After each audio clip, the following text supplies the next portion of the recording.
Nagsagawa ng public consultation ang sektor ng agrikultura hinggil sa pagbaba ng presyo ng millgate sugar sa sugar bowl ng bansa. Si Ana Pereira, una sa balita. Malaking dagok para sa mga lokal na mag-aasukal ang over-importation at alternative sweeteners.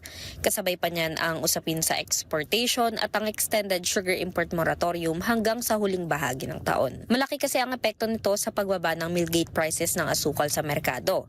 Bunsod na rin ito ng mataas na produksyon ng asukal pero mababang refining capacity. Bilang tugon, isang public consultation ang idinaos para pag-usapan ang pagbaba ng millgate sugar prices sa Negros Occidental na tinaguri ang sugar bowl ng bansa. Isa si Senator Kiko Pangilinan sa mga nakiisa sa konsultasyon na nais magdisenyo ng reforma na may konkretong aksyon na mararamdaman ng masa.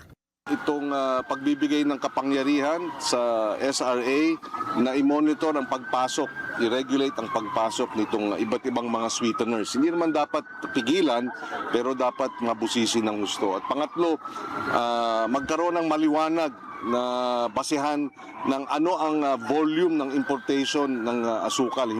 Para kay Senator Kiko, kritikal ang monitoring at regulasyon ng ini-import na asukal sa usaping over-importation. Dagdag pa dyan, muling magpupulong ang Agri-Agra team para mas paigtingin pa ang aksyon sa sugar industry. Kasama rito ni Senator Kiko sina Department of Agriculture Secretary Francisco Chu Laurel Jr., Department of Agrarian Reform Secretary Conrado Estrella III at Committee on Agriculture and Food Chairperson Wilfredo Mark Enverga. Kanilang tututukan ng industriyang ito dahil nasa 5 hanggang 6 na milyong Pilipino ang nakadepende rito.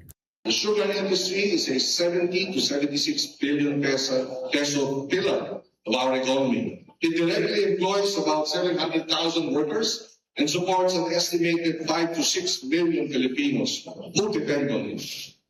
These numbers are families, children, entire towns whose futures rise and fall on every milling season. Nauuna sa balitang totoo at laging bago, Ana Pereira ng D1 para sa Alauna sa Balita ng Congress TV.